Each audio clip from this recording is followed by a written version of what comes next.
My name is Farisha Farhana. My metric number is 2021815438. Hello, my name is Izdihara binti Muhammad Zahir and my student ID is 2021201892. Hi, my name is Aimai Sarah binti Muhammad Ali.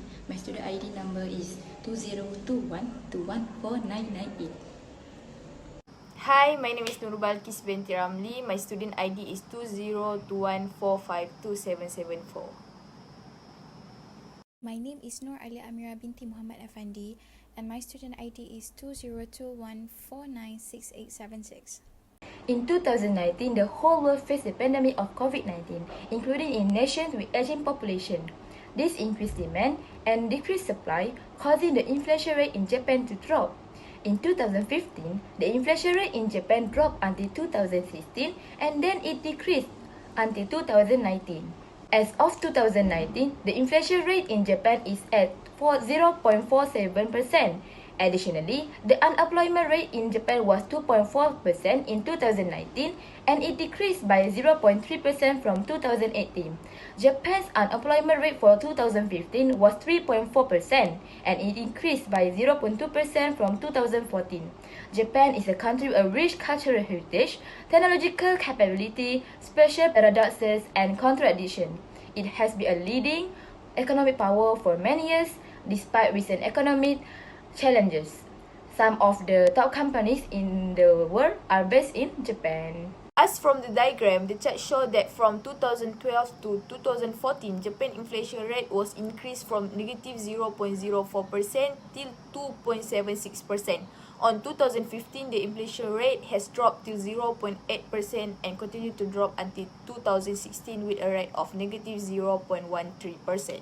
On 2017, Japan inflation rate has risen to 0.48% and kept rising till 0.99% on 2018.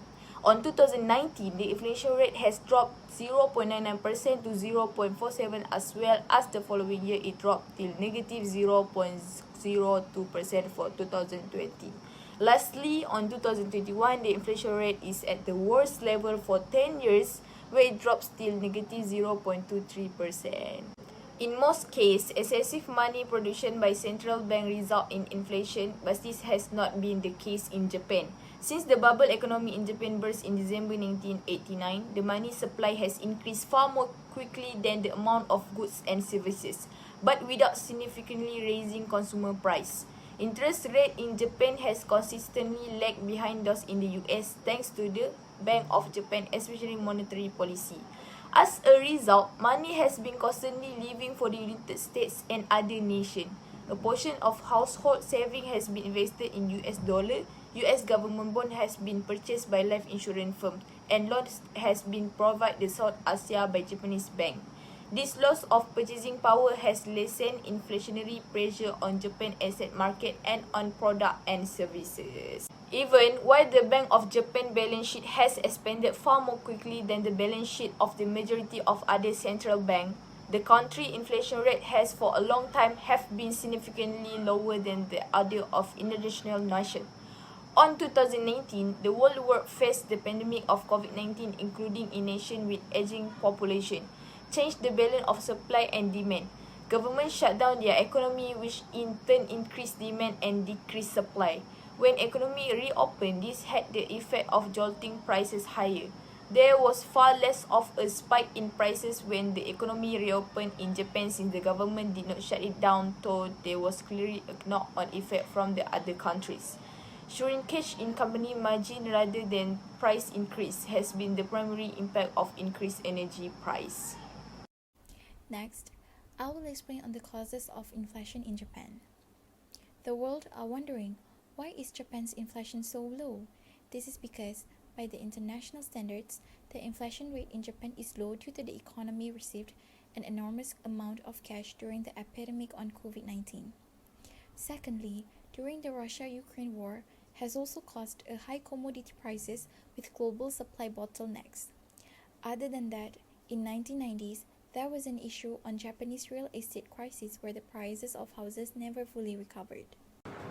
I will present about unemployment rate in Japan from 2012 until 2021.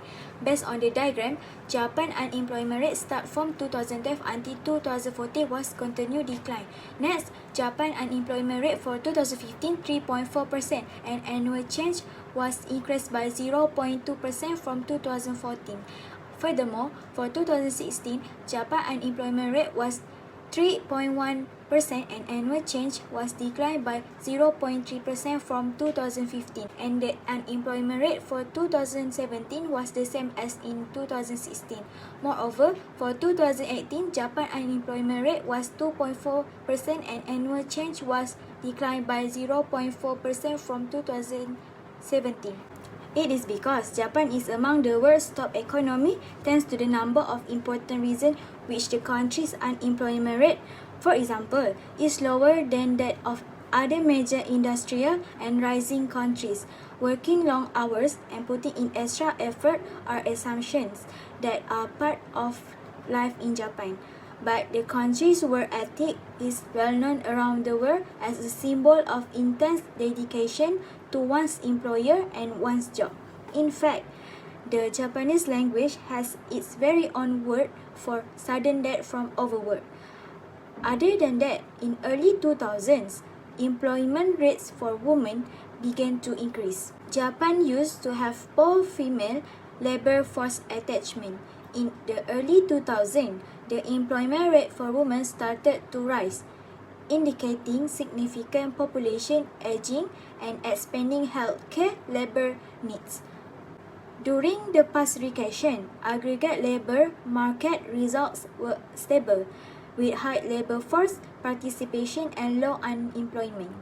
Based on the diagram, Japan unemployment rate for 2019 was 2.4% and annual change was 0% increase from 2018.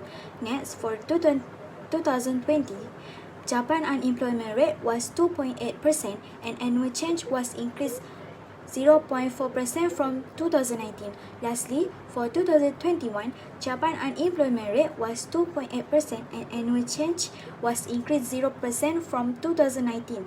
This is due to COVID-19 epidemic infection. By July 2021, the epidemic had taken 22 billion jobs from people in the country. On the other hand, Japan has not been able to completely escape from the negative effect employment during the epidemic. In April 2022, about 3 months after China experienced its first significant outbreak of COVID-19, the Japanese government ordered emergency measures that suspended many paid jobs. During the year, the unemployment rate in Japan increased by 0.1%, reaching 2.6%. Hello, my name is Izdihar Ramia binti Muhammad Zahir and my student ID is 2021201892. I will present about types of unemployment. There are two types of unemployment. The first is the structural unemployment measure. Because of the Korean War, the Japanese economy recovered in the 1950s. But at the same time, a significant issue, structural unemployment, started to affect both minors and members of the occupation forces. The temporary law to deal with redundant workers on U.S. military base in Japan in 1958 and the temporary law to deal with redundant coal miners in 1959 were passed as special laws to address this issue.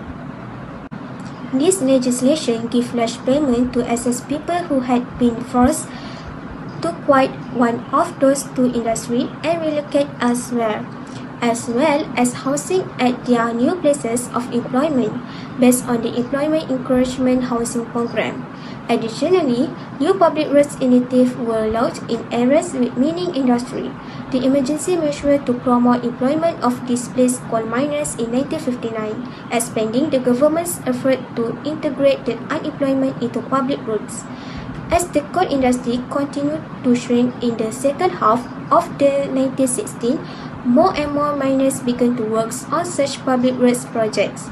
The policy of dealing with unemployment via public roads project was substantially revised in 1971 when the law concerning special measures to promote the employment of middle-aged and older persons came into force. Second is Japan's structure and employment. Concern over the quantitative and qualitative assessment of structural elements causing this trend has been sparked by the unemployment rate steady increase during the 1990s. The majority of studies on the quantitative side have tried to utilize analysis to estimate structure and employment. Both of the Cabinet Office Annual Report on Japanese Economy and Public Finance and the MHLW's White Paper on the Labor Economy frequently employ this technique. The UV analysis is a method used to measure structure and employment. Structure and employment refer to the unemployment caused by factors outside of the individual's control, such as a lack of available jobs. This method relies on estimating the amount of unemployment caused by these factors, and then using the information to calculate the rate of structure and employment. There are several problems with using the UV analysis to measure structure and employment. First, when demand deficient factors disappear, unemployment may not necessarily decrease. Second, the UV analysis only measures unemployment caused by factors outside of the individual's control. This means that it may not include the full extent of unemployment in the economy. Japan is a very prosperous country with a lot of important things to offer. It has a rich cultural history, is very technologically advanced, and has some amazing geographical features like its famous spatial paradoxes. It has been very successful in its global economy and has been around for many years. Tokyo is the capital of Japan and it is home to the largest metropolitan region in the world. Japan has a population of 127.3 million people, which makes it the 10th most populous country in the world. Japan is a big country with a lot of economic power, but it has been losing ground to China in terms of economic strength for the past few years. Many people in Japan are worried about it, because it means that the country is not doing as well as it could be. There are a number of factors that are causing this decline, including weak domestic demand and a labor market that is making it difficult for businesses to take on new risks. Some Japanese companies are very successful on the world stage even though the country's economy is in a difficult situation. Some of the top companies in the Fortune or CNN Money Global 500 ranking include Toyota Motor, Hitachi, Honda Motor, Nissan Motor, Panasonic, Sony, and Toshiba. These companies are constantly pushing the technological envelope in many different fields, including robotics, medical devices, clean energy, satellite communication, and spacecraft, water processing, and other high-tech industries.